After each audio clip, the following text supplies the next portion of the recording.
पुष्प जे पराला आहे असे धर्मकुमार मुकेश दादा महानुभाव दादांना या ठिकाणी स्वागत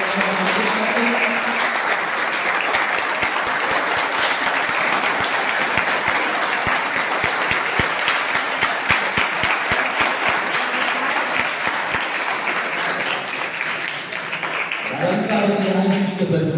आणि अस्तित्व विषयावर संभाषण आपल्या शोधाला देण्याकरता मी आणखी सादर करतो. मुकेश दादा महानुभाव त्यांनी या ठिकाणी आमच्या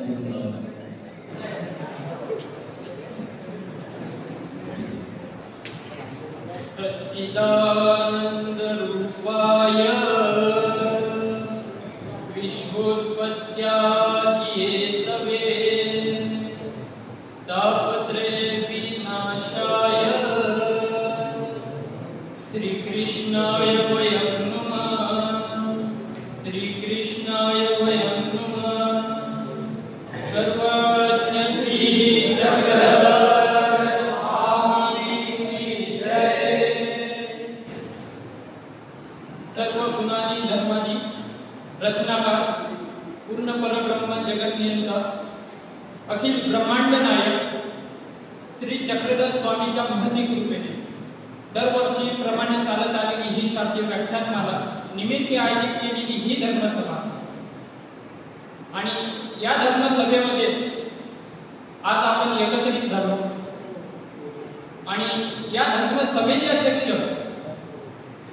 महाराष्ट्र अधिकरण ज्ञान भास्कर पंत शिरोमणी आचार्य परमपूज्यनीय आदरणीय श्रद्धेय आपल्या सर्वांचे गुरुवारी आचार्य श्री मामाजी ना मी दंडवत प्रणाम करतो आणि इथं उपस्थित असलेले भिक्षुक वासनिक व बालगोपाल आपण सर्वांना मी दंडवत प्रणाम करतो आणि माझ्या विचारांना मी सुरुवात करतो. तर आजचा जो विषय आहे माझा तो म्हणजे स्थित प्रज्ञा. या जगातील सगळ्या शास्त्रांचा आधार म्हणजे श्रीमद भगवद्गीता आणि या श्रीमद भगवत ग्रंथ गीतेच्या सांख्यदर्शन योग नामक द्वितीय अध्यायामध्ये स्थित प्रज्ञा लक्षणाविषयी अर्जुनाने श्री भगवंतांना प्रश्न केला. स्थित प्रज्ञस्य का भाषा समाधी तस्य केशव स्थित देखी प्रभाषित किंवा स्थित भजती. अर्जुनाने श्री भगवंतांना प्रश्न केला की अशा स्थिर बुद्धी पुरुषाचे लक्षण काय. तो स्थिर बुद्धी पुरुष कसा बोलतो, कसा बसतो, कसा चालतो.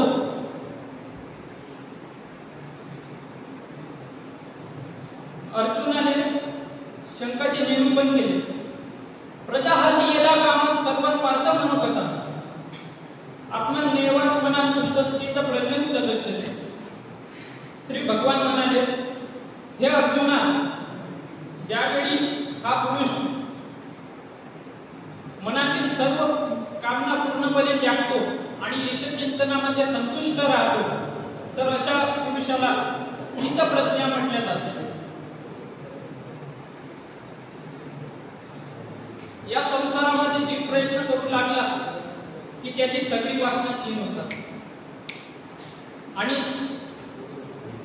ही सगळी वासना क्षीण झाल्यावर स्थित प्रज्ञा होते. तर अशा स्थित प्रज्ञ पुरुषाला विषय भोग शांत वट वाटू लागतात. कारण जोपर्यंत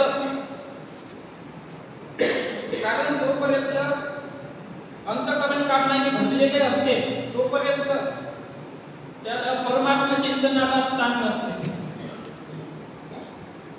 वासनाशील झाल्यावर अंतःकरण रिकामे होऊन तेथे साक्षात परमेश्वराचे चिंतन होते. चिंतन करण्यास वाव मिळतो, त्यामध्ये आत्मसंतुष्टी आत्मनिष्ठता प्राप्त होते. हे श्री चक्रधरांनी आपल्या सूत्रामध्ये सांगितलेले आहे. अनंत सामाय तिथं अनेक न सामाय, अनेक सामाय तिथं अनंत न सामाय. म्हणून सर्व कामनांचा त्याग करून परमेश्वराच्या स्मरणामध्ये आपले जीवन व्यतीत केले पाहिजे. एकदाचा प्रसंग आहे. न्याय भारतीय युद्धपुरात माय भट्टाशी शास्त्र चर्चा करीत होते तेव्हा माय भट्टांनी प्रश्न केला की जीवनमुक्त तो कसा असतो. तर न्यायभारतीने सांगितले, म्हणाले जीवनमुक्त तो असा असतो. त्यांनी त्यांच्या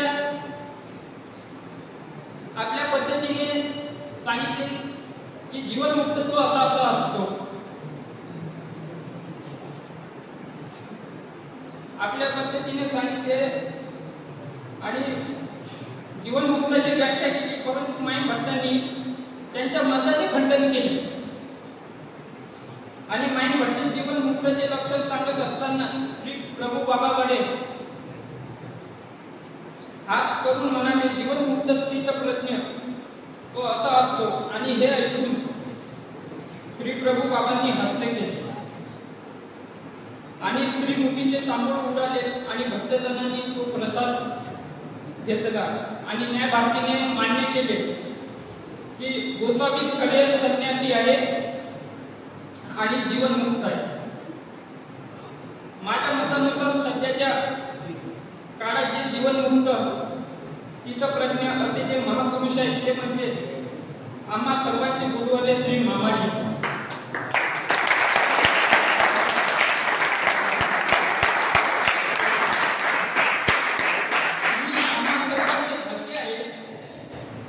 गुरुवर्यांचा संविधान लाभला आणि मामाजींचा न्यायसागरातून ज्ञानाचा एक थेंब जरी प्राप्त झाला तरी आपली उद्धारासाठी पुरेशी आहे. म्हणून एक कवी आपल्या काव्यातून म्हणतात, गुरुवचनाचा धनु अंगरका गुरुपाठी रागा दिनरा घेते गोपवून देवाची वचने दाता आणि सने एक केले. गुरुवचनाने पहाटेचा वारा गुरुच निवाला अभाग्याचा भिकामाने वावे गुरु सन्निधाना गुरुदेवाहून देवाहून जवळचे. जे आयोजक वर्गाने मला बोलायला संधी दिली मी त्यांचे आभार मानतो आणि माझ्या शब्दाला